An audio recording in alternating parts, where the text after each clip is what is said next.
Hello and welcome to movieboozer.com Pubcast special. This is another episode of a new podcast that Hawk, Rip, John, and I have started called Hawk and Ken Survive. And this episode is based around our recent viewing of 5 Uwe Boll films. Yeah. Yep, Uwe Boll. Yes, PTSD sets in heavily. Quite. We're gonna go through chronologically in terms of when we watched it, not in terms of when these movies were made, and we're gonna just quickly go through each movie and how it shaped our week or rather ruined our week. Yeah. So. Yes, we will. So this is a interesting project that Hawk and I have undertaken, knowing full well that it will damage our souls and possibly our brains. But the lack of oxygen that we receive, what is it that Calvin's dad said in Calvin and Hobbes, being miserable builds character? You know, I was actually just on a forum about the best Calvin and Hobbes quotes, and that one does not ring a bell. I believe I don't believe it was actually Calvin's father who said it. I think it was Calvin impersonating his father, if I'm remembering correctly. Okay. There was an episode where he stole his dad's glasses and then walked up to his mom and dad, and his dad was like, "Where are my glasses?" And then Calvin shows up and he says a line like that, and the mom starts laughing out loud, and the dad has this look of consternation on his face. Oh, okay. I used to read these things so often. I have pretty much every Calvin strip ingrained in my brain. I was more of a Garfield and Foxtrot child, but I did really, really love Calvin and Hobbes as well. It's just kind of Calvin and Hobbes kind of has this adult feel to it that I didn't really appreciate until I was a lot older. For me, it was the strangest thing. We'll definitely get into the Uwe Boll films in a moment, but I feel the need to address this. Calvin and Hobbes kind of taught me how to read and read well. I was struggling as a little kid to learn how to read, and I didn't really have motivation to read as much. I liked to run around and play, and I didn't really like to sit down and force myself to look at pages. Okay. And then I was at a friend's house one day, and he had a Calvin and Hobbes book. And I liked the way that he was defiant and in many ways smarter than his parents. And it was, it made the child in me smile. And I spent the next few years obsessed with the strip so much. And mind you, I was reading Calvin and Hobbes in the years where it was still being published. Mm.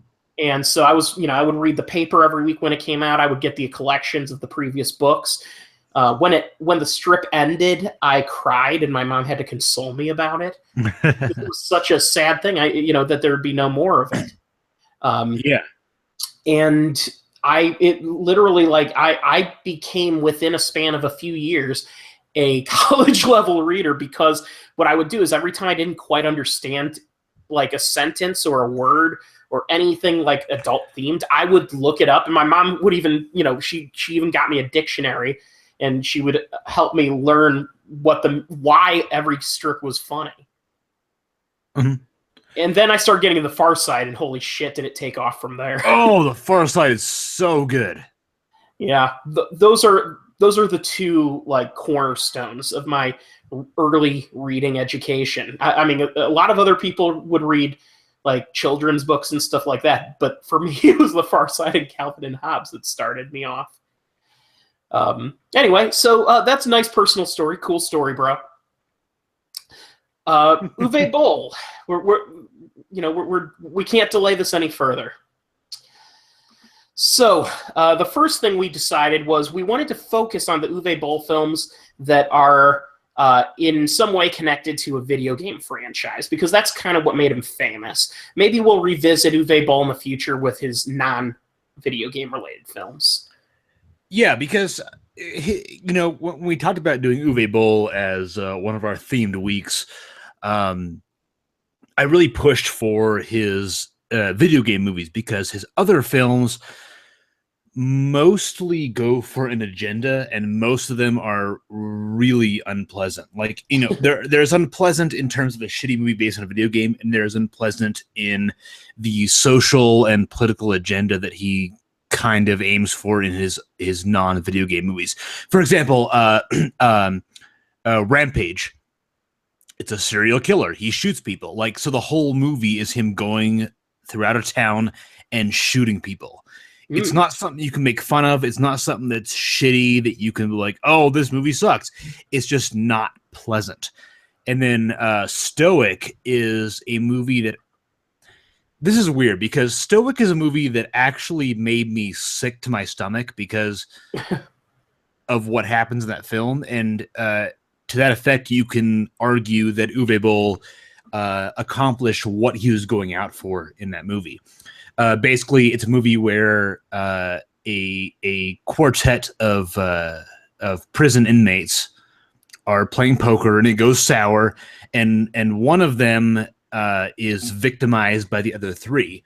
And what transpires in the next hour of the film is he gets raped and sodomized and tortured and forced to drink urine and beat up and then eventually hanged. And it's like it's an awful, awful film. Like I don't often say that a movie ruins my day, but I woke up, I saw Stoic, and I was like, you know what? Let's watch it. Let's see what happens. I watch it like 11 o'clock in the morning, and it ruined my day. So in other words, it's a season's worth of events from the show Oz in one 90-minute set. Yeah, no, kind of like that. Like I have to kind of applaud Uwe Boll for making a movie that just gets under your skin and is really horrible. Like, it's not even that badly made. It's it stars Edward Furlong of all people, who does an all right job. Like, and that's what kind of creates this this thing where I'm like, it's like, I hate the movies he makes, but this one movie, Stoic, was very effective in what it was trying to do. I mean, I'll have to watch it to make that point, but I don't know that he has a sense of direction. That, I mean, for all we know, he could have bumbled into that. Even a broken watch manages to be right twice a day. No, he totally bumbled into it. Like, Uwe Boll makes movies that are just really, really bad and just fucking, they look cheap, but the story of Stoic commands that type of cheap filmmaking. It takes place in one fucking room, and it's really, really unpleasant. Again, it made me sick to my stomach. So let's jump in then to the movies that we did see. Yes. What we'll do is we're going to combine these first two movies because they're inherently related to each other. Blood Rain, The Third Reich, and Blubberella. Yep. The reason they're related is because Uwe Boll made the kind of inspired decision, in theory at least, on paper it sounds interesting, of filming a action adventure movie, like vampire movie, and then he, at the same time, in between shots, he shot a parody of that same movie. And using much of the same sequences, most of the same cast, with the exception of the star, who is replaced in typical Uwe Boll low-brow fashion with just a fat girl. Right. Because that's immediately funny, I guess. And anyway, we're going to start with talking about Blood Rain, The Third Reich, and occasionally we might do. The reason I wanted to talk about both of these around the same time is in case we digress and start talking about the other, just to make sure everything's organized there. So Blood Rain, The Third Reich is the third movie in a series of films based on a video game that no one really cares about. I mean, people barely cared about Blood Rain when it came out. They certainly don't care about it anymore. Did you see the other two movies in the franchise? I saw the first movie years ago and pushed it out of my mind. Yeah, All I and it had remember like is this is Michael around the time Madsen and where Ben Kingsley kind of seeming disinterested.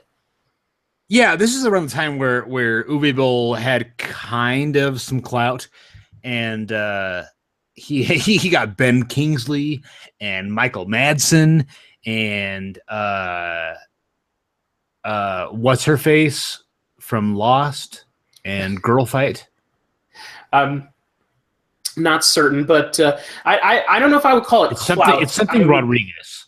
I would say very just he had some semblance of a budget for Blood Rain. The first Blood Rain film was made for $25 million. Yes.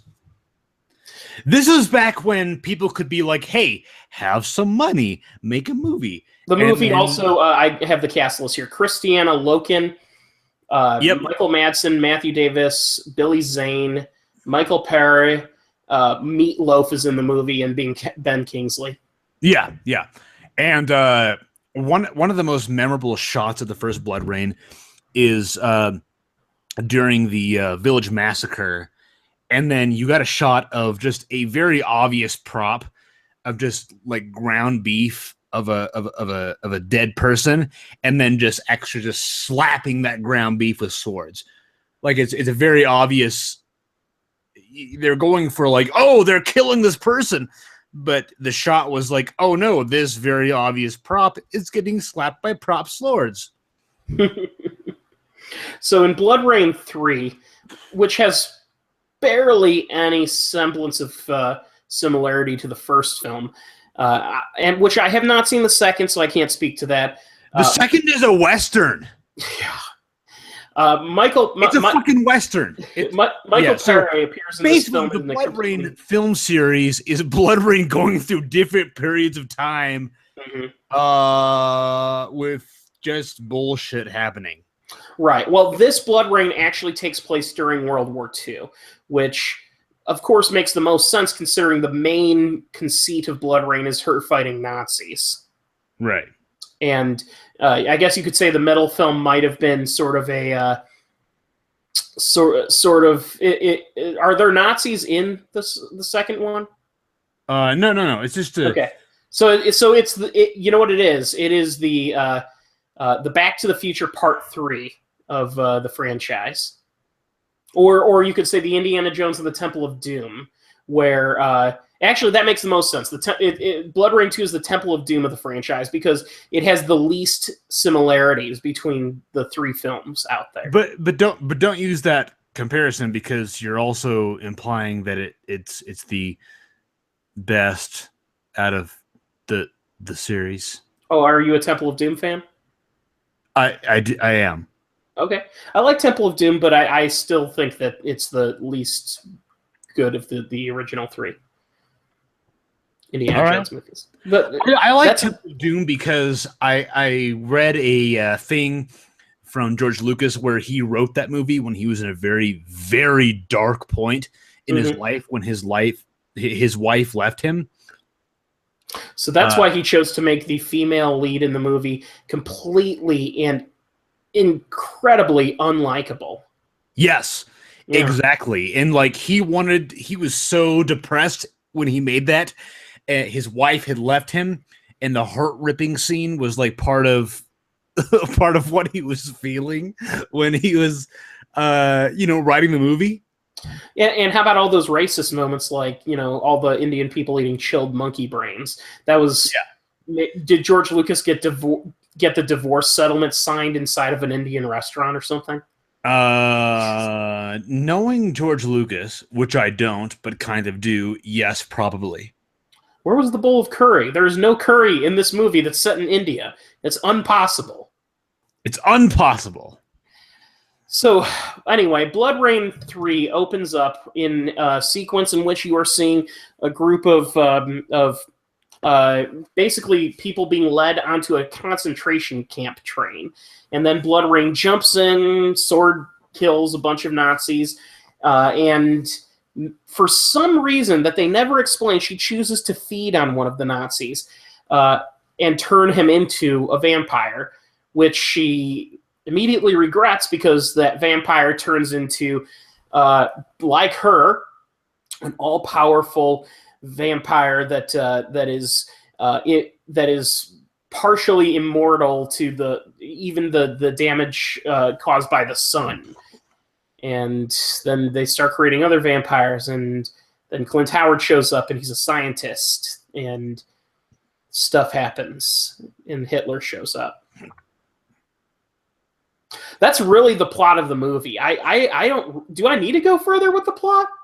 No, you know what? To be honest, I don't remember much about this movie. Yeah, it is a incredibly unmemorable film. So what I propose we do is we jump into Blubberella at this point and use that as, because Blubberella at least was somewhat more memorable. What Blubberella does is it takes a lot of scenes from this movie and inserts a big fat girl and makes jokes about her being fat. And 2 scenes of blackface. 2 scenes of blackface. Also, there's a scene that Uwe Boll kept in from Blood Rain: The Third Reich, and he just inserted a piece of additional music and some narration saying basically that he was too lazy to film a scene.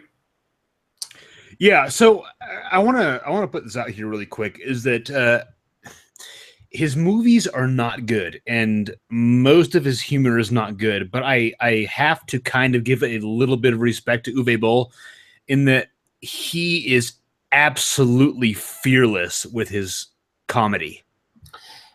Fearless, with reckless abandon and lack of understanding of good comedy, but yes, well, yeah.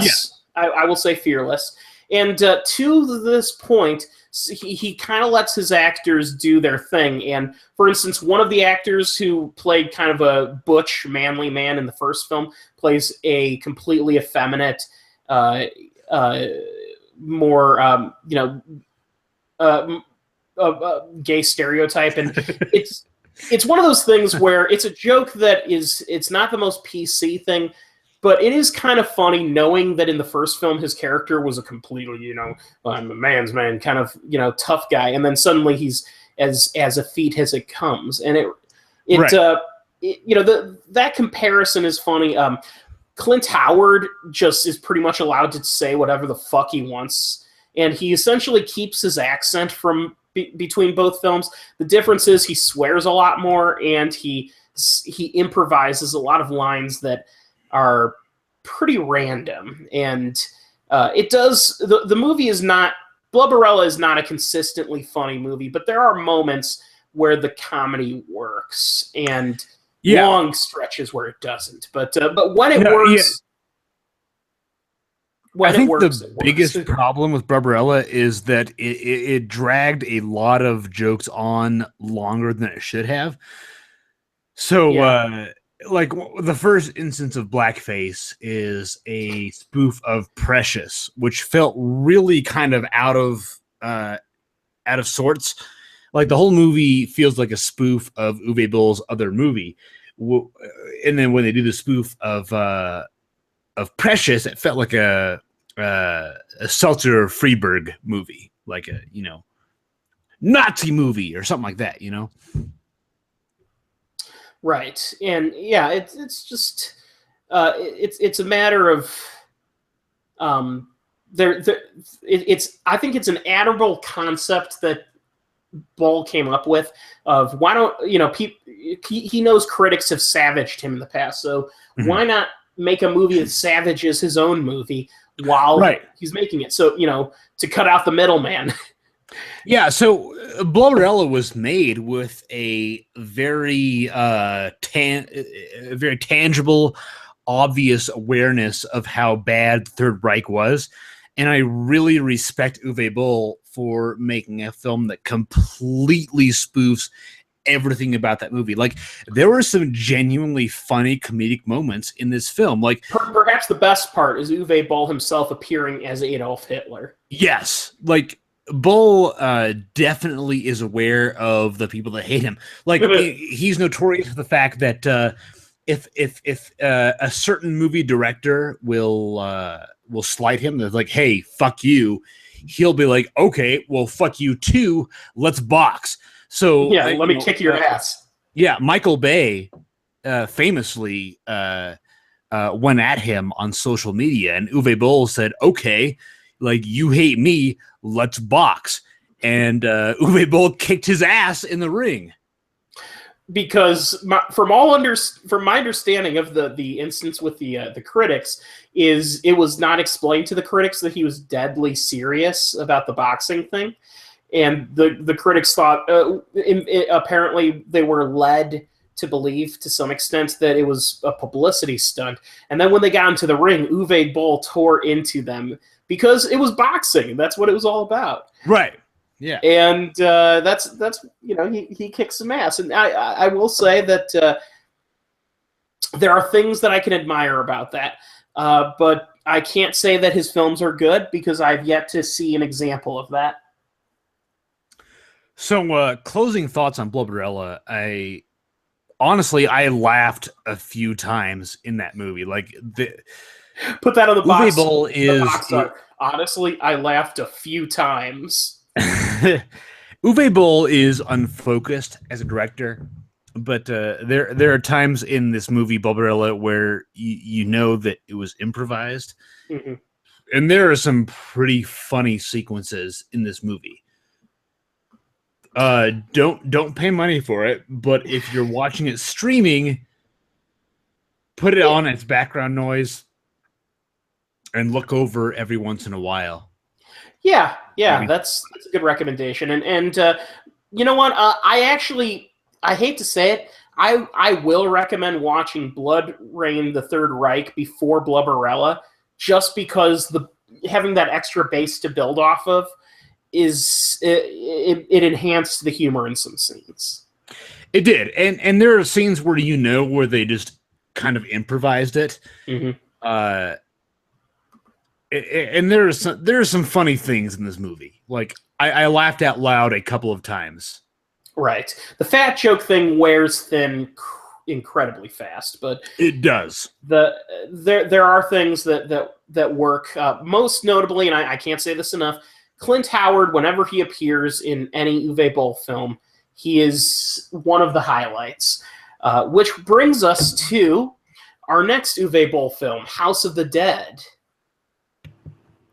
A movie in which Clint Howard dies, 20 minutes into the movie? He does, but when he's there, it's wonderful. Yeah. The movie House of the Dead is probably his most well-known, his most infamously bad film, and for a good reason. Rather than scene transitions, he likes to edit in shots from the old Sega video game because, and in some cases, the shots are edited in as if he's trying to substitute them for special effects. It's worth noting that IGN gave this movie a 6 out of 10. They're like, oh, it's really good about using the B-movie aesthetic to make a fun movie. Yeah, the B-movie aesthetic of House of the Dead is there, but it's also a bad movie. And bad because not only the scene transitions, not only the fact that this is yet another video game adaptation that comes so far from actually representing the source material, which it would not have been very hard to make a low-budget movie representing the source material. Rent out a fucking house that's reasonably large-sized and have zombies attack it. That's the thing, though, is that House of the Dead is probably Uwe Boll's most cinematically interesting movie. He attempts some Steadicam shots, some moving around the characters. Like when the character dies, the twists around them Matrix style, as when they die, kind of like it feels like a video game, and which I would argue he was trying to certainly represent as best as he could, even though he had but actual working understanding. You get some Matrix shots too, there's a part where a character throws an axe and another character fires a shotgun, and the axe in 3-dimensional spinning around slow motion the axe fires through the shotgun blast. Like, there are some cinematically interesting shots that Uwe Boll tries to integrate into this movie, Minus but the budget, they're engulfed to in such an otherwise badly filmed movie. The movie also, besides starring Clint Howard in a small role, Jürgen Prochnow, who you may know from Das Boot, plays Victor Kirk, who is the captain of a ship that brings a group of teenagers to this island. And I mention his name specifically because he is a captain of his ship, and his name is Kirk, Captain Kirk. So that was references. Yeah. The movie basically dispenses with them as quickly as it can in favor of a group of unlikable actors who are I think they're supposed to be teenagers or maybe 20-somethings, but they're, they basically just talk about a rave that they're supposed to be going to on this island, and it takes them forever to realize that the rave that clearly appears to have been ravaged by violence is not a sign that we need to get the fuck off this island. So they get stuck on the island, and they discover that the island is haunted by this zombie who has created other zombies in order to extend his life and bring himself immortality. And yeah, apparently there's a director's cut of this movie. And I'm curious if that director's cut decreases the running time of the movie, because there's a lot of things in this movie that needed to be cut for to make the movie even somewhat watchable.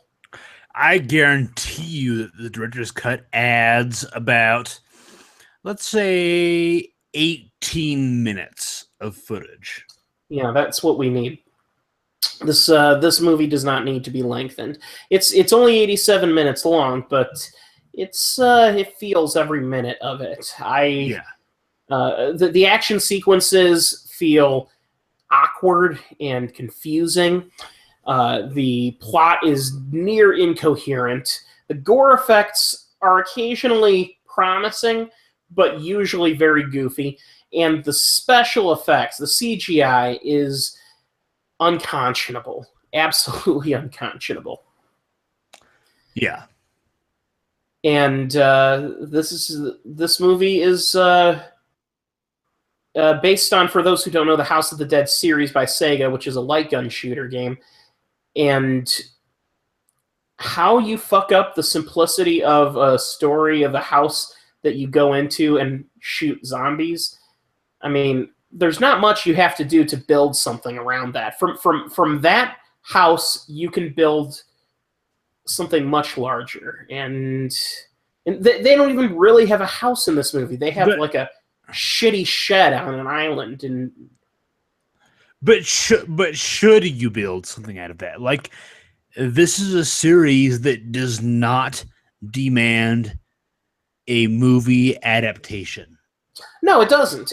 Now, that said, though, there is just only the most bare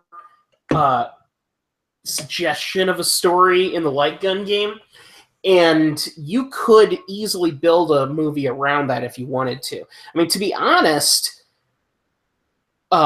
it's probably easier to take a film with a video game with a minimal plot than it is that already had, like this last year when we had the Assassin's Creed movie. That is a video game with so much plot and so much backstory to it that putting a single movie together is almost impossible.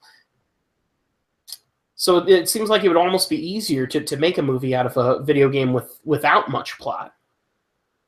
Maybe, yeah. and that may be why Emoticon the movie's coming out later this year. That Emoticon movie is going to be so bad. Probably. But I doubt it will be Uwe Boll bad. We shall see, though. We shall see. I'm putting money on it being Uwe Boll-bad. Okay. And I'm putting money on it being 40% on Rotten Tomatoes, and I think it will have a $50 million opening weekend, and maybe more if the movie starts getting positive reviews early on. That'll be my bet. Yeah, on that last one, positive reviews, it will not get those. It won't, but you never know. I mean, sometimes those animated films come out. It will get one major positive review, and the reviewer, his name is Armand White. Oh yes, and it will be the stylistic expression of the decade, is what he will call it. He will say when he does his annual "Watch This Not That" list, he will say, "Watch Emoticon the movie. Do not watch." Let's see. Do not watch Dunkirk.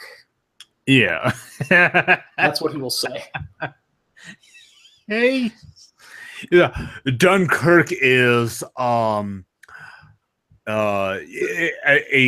terrible and frightening view into America's past, while Emoticons is a fresh, exciting view into America's cultural zeitgeist. Especially since Dunkirk was a British operation. Yeah. But, no, yeah. He'll totally fucking say it. Yes. And the Dunkirk, the Battle of Dunkirk did not represent accurately the wide range of emotions that a series of images featuring smileys could possibly convey. So, Alone in the Dark was the next movie we came to on our list. Alone in the Dark, excuse me. Yes, occupies a unique space in my cinematic and video game playing timeline. The movie showed up at a period where I was playing a lot of video games. I was like, oh, a movie's coming out that is based on a video game, and that's cool. And then I saw it, and it sucked. Putting it mildly.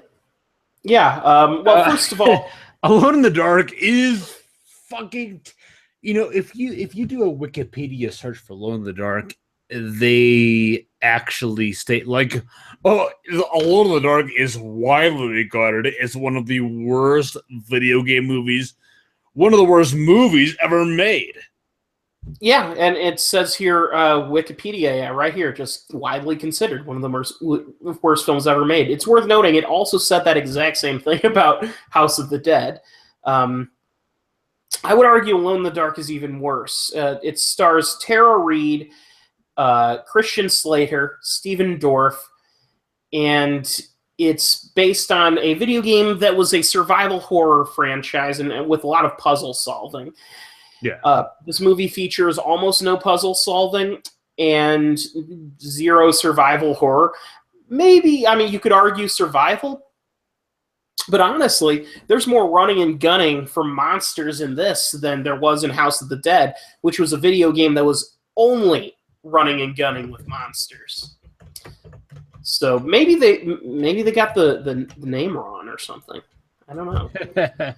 But either way, because both these films came out pretty close to each other, and Alone in the Dark, Christian Slater plays Edward Carnby, I think it is. He's a detective who specializes in the occult and paranormal, and he doesn't remember his childhood. But the only mystery in Alone in the Dark is figuring out how this fucking movie used a $20 million budget. Yeah, that is it's not a mystery knowing that he basically was able to get his funds completely reimbursed from the German film board because of the wonderful tax credits provided with regards to making films in Germany. Yeah. And so with that though, Christian Slater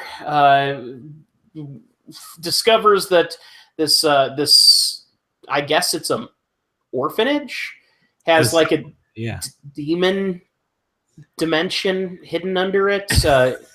It's connected to a museum, and it's like he's like an orphan, and they're like, there's some shit happening, and there's a movie, and they discover monsters that are basically like alien monsters crossed with a creature from Relic. And which, by the way, since this movie takes place in a museum, it's got a lot of scenes that are total ripoffs of Relic. Which I was mentioning this to Hawk when watching the movie, that ripping off Relic is not something you would want to do. It is a terrible movie, just like one of the worst like monster movies of the '90s. I mean, it makes Godzilla look watchable, and yet. That's exactly what Uwe Boll's done in this film. And that's, I guess, I mean, credit him where credit's due for ripping off a movie that people typically would not be seen to rip off, I guess. And there are some alien references in it, too, so there's that. And a lot of gunplay and scenes that are edited to look like The Matrix, even though they have no money to create anything that looks convincingly Matrixy. And Stephen Dorff is terrible in the movie. And Tara Reid. Stephen Dorff is an actor who can do well, but only if he's under the right director. Yeah, I have no problem with Stephen Dorff as an actor, but in this movie, he has no idea what he's doing. And I mean, I don't blame him. I doubt he was given any direction to work from. Tara Reid is just terrible in everything she's in, and she managed to be incredibly stupid in this movie, which that's not a stretch for her. So go you, Tara Reid. There's a lot of hate in this episode. I'm feeling it in the room. But I can say this: the movie does have Christian Slater looking completely disinterested as he waits on that opportunity to cash a paycheck, which he clearly should have asked for in advance. So, any other thoughts on Alone in the Dark? It sucks. Sucks. It's talk about the ending. Oh, that's fucking terrible. The ending of the film is made to be clearly a lead into a sequel, which they did do, except without Christian Slater, of course. Or Uwe Boll. Yeah. Well, didn't he produce Alone in the Dark too, or am I? Probably. Well, either way, basically what happens at the end of the movie is the monsters are all caught and killed, and so you would think, but then suddenly you see like a point of view camera shot just running towards Christian Slater and Tara Reid at high speed, and then the movie ends. Because fuck you, audience. Alone in the Dark 2 was directed by Uwe Boll, I think. No, it wasn't. It was produced by him and directed by two people. It took two people to try to fix his mistake. And by the way, the sequel has fucking Danny Trejo in it and Lance Henriksen. Nice. Nice. Are you okay there? I've got hiccups. Yeah. Hold your breath. I'm trying. No, so the screenwriter of the fuck. The screenwriter of the original Alone in the Dark has his script, and then Uwe Boll actually completely changed it. Mm. And that dude has some venom for Uwe Boll in the way the original script actually did not show the monsters. It was completely like sight unseen, like creepy movie where the scares are about what you are afraid of but cannot see. And then he gave his script to Uwe Boll, and Uwe Boll brought in his own writers and completely changed everything. And he was pissed about it. The director of Alone in the Dark 2 seems to have been a protege of Uwe Boll, because he was the co-executive producer of House of the Dead, screenwriter on Alone in the Dark 1, House of the Dead 2 screenwriter. He was the associate producer of In the Name of the King. So, yeah. And the screenwriter of Far Cry, which we didn't get to, but that would be interesting to see at some point. Far Cry was not the worst of Uwe Boll's films. Does it have anything to do with Far Cry? It kind of does, actually. Oh, okay. Well, then that's interesting, because Far Cry really, in its core, the first Far Cry game was really just a technological demo with a gunplay story written behind it. So there isn't a whole lot of story to go on, so you really don't have that much you need to do. It's just basically guy gets marooned on an island, finds out that there's this evil Hitler-like character building mutant monsters to try to take over the world, and that's about it.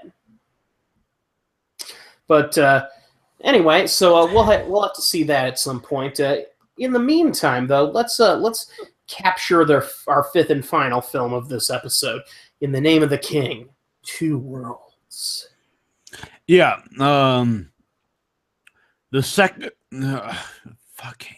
It's the sequel to the Jason Statham. The second of the Jason Statham movie with Ray Liotta as the villain. As the wizard. And Burt Reynolds as the king. I still have the hiccups. Fuck. And his second banana, played by Ron Perlman. Yeah, there's a lot to say about the first In the Name of the King, which I saw years ago in theaters, actually. It was playing in theaters? Yeah, the first In the Name of the King played in theaters, absolutely. Wow. Believe it or not, there was a time when Uwe Boll films hit theaters. And In the Name of the King was made for $60 million, by the way. It was his biggest budget movie of his career. And it will probably always be the biggest budget movie of his career, because it tanked like a rock. And so, yeah, I mean, like, God, fuck. Man, your hiccups, dude. These hiccups are bad. I can usually hold my breath and suppress them, but I can't. Uwe Boll has... It's the wizard. Ray Liotta wizard's enchanted you. He's getting me. So Uwe Boll exploits a tax shelter in Germany where if he invests in the movie, Germany reimburses him by 50% of the movie's budget.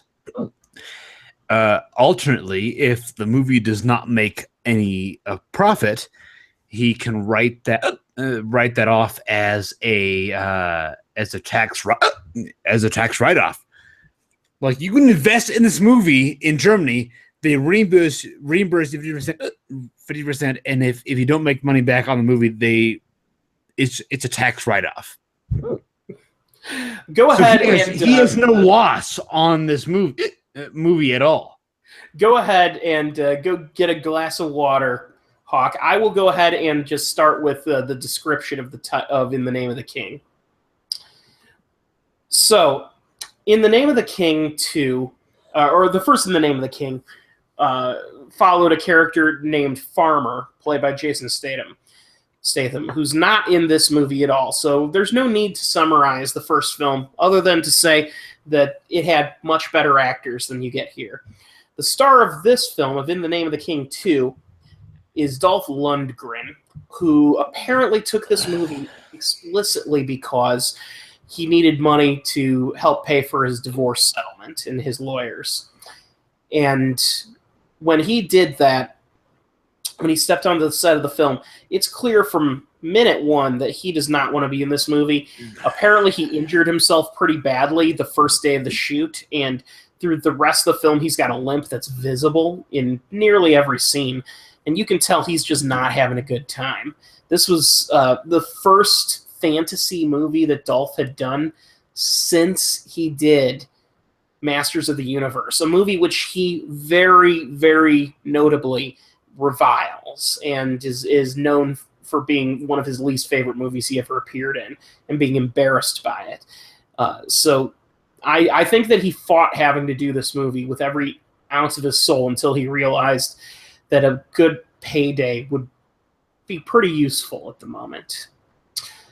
And his character is Granger, a special forces soldier who early in the movie you see him doing kung fu in a class in what appears to be Los Angeles or something, when a witch shows up out of nowhere and takes him to the Middle Ages, and he gets wrapped up in a bargain basement fantasy hero's journey story in which he's the chosen one who is actually secretly a king, and he was dropped off as an orphan child in the future in order to keep him safe from those who would destroy him.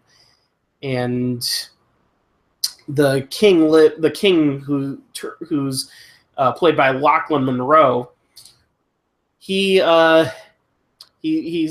lives in what appears to be a couple of rundown castle-like structures that are it's smaller than the castle set of, if you've ever seen Army of Darkness. It's like that but smaller.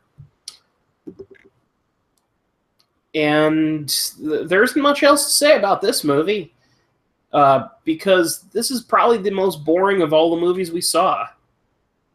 Wouldn't you agree? Uh-oh. Hawk has not yet returned. I believe he's still sorry.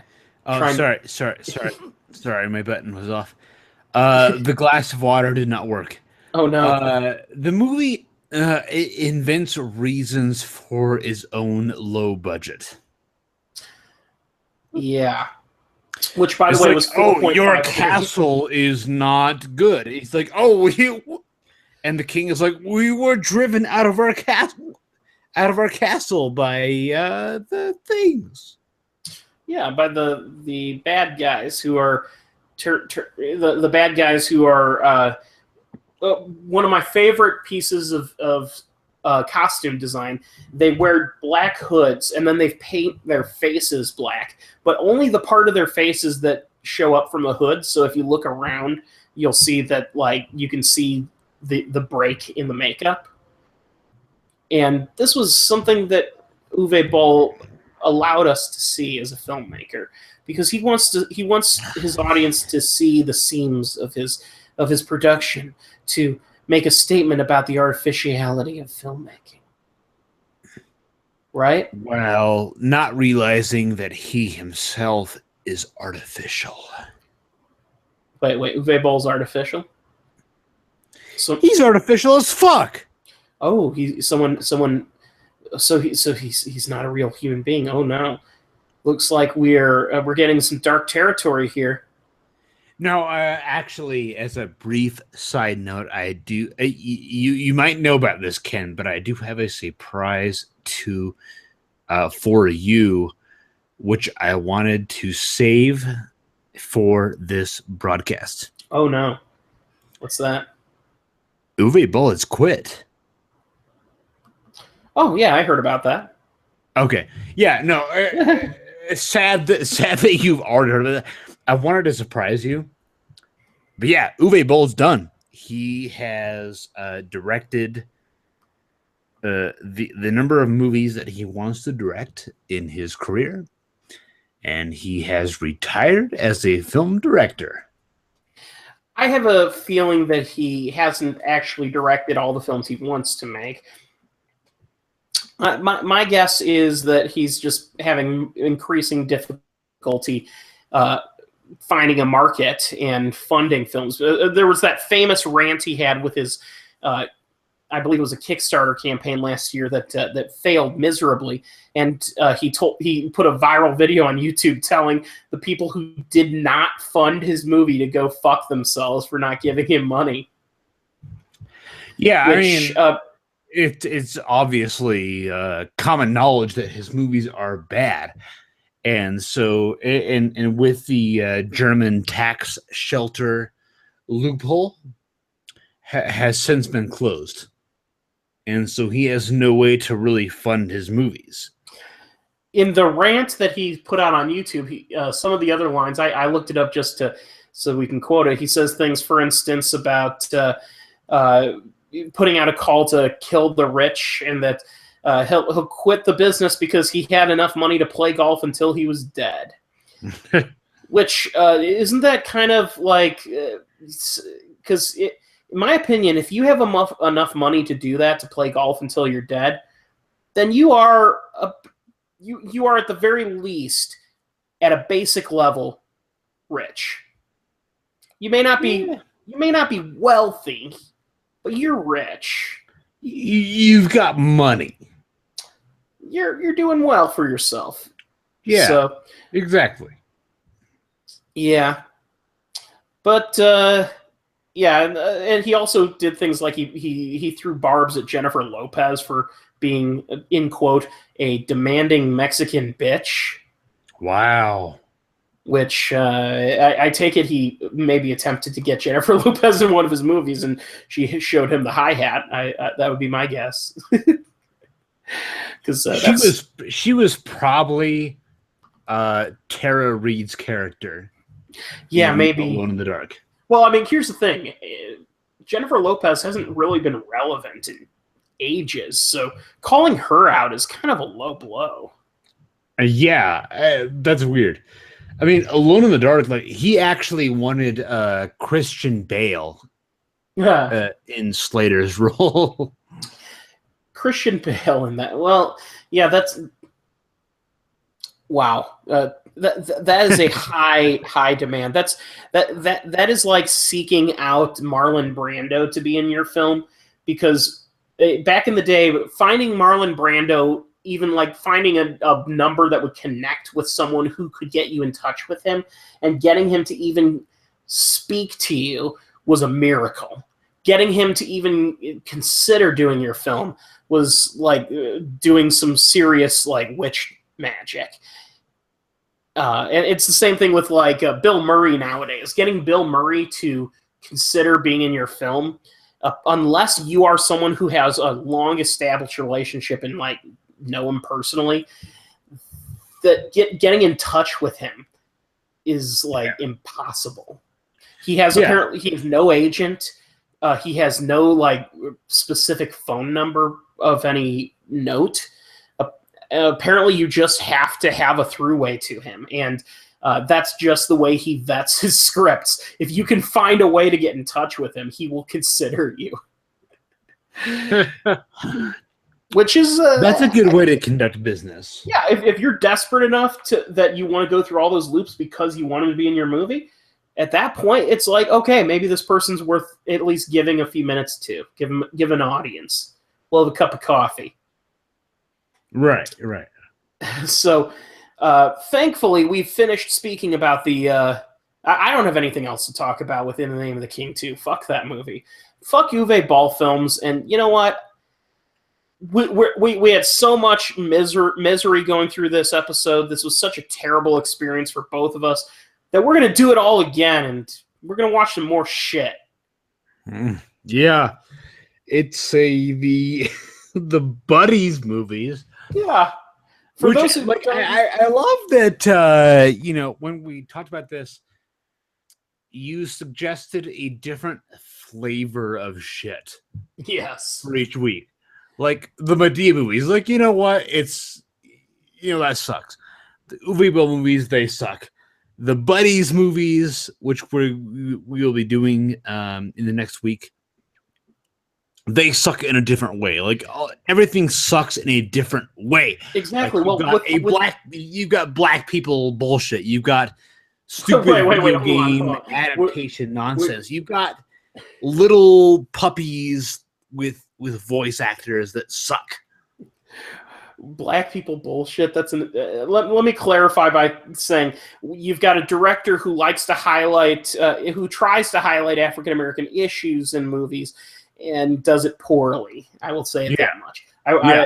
You've got a director named Uwe Boll who wants so desperately to make the great American action movie, and he lacks any talent to perform that. And then the Buddies films, on the other hand, are not necessarily incompetently made, but they are movies about a group of puppies who are good at solving like mysteries. Yeah. Which is inherently stupid just from there. And why am I doing this? You're doing it because you touch yourself at night, Hawk. That's why. I do. And it's the punishment that we all have to endure. That it's like original sin. There is an atonement which is required. And so next week, I hate myself so much. So next week we'll be talking about the Buddies movies, Super Buddies. We'll be talking about Spooky Buddies, Santa Buddies. Ugh. Oh, isn't it wonderful? Oh, I feel like I'm ruining myself on bad movies. It's like I want to watch this bad movie, and I love it, but I'm watching these bad movies, and it's destroying that part of me. I don't know what's going on. It's a purge. We're purging ourselves. By the end, there'll be nothing left but an empty, leathery husk of where our sense of irony used to be. I know that I hate myself, but with watching these movies, I realize that I hate myself with a venom that I never realized. Yeah, there really isn't there isn't a form of self-mutilation that is possible of conveying how much self-loathing it takes to watch these movies, and it's a special kind of hate. And all I can say is a way of rounding out our conversation, which is taking a turn for the darkest at this point, is that we're here, we're happy to do it, because once it's completed, that means that we'll get to move on to the next group of bad movies. And then the next one. And then the next. And then the next. And the next. And the next. And the next.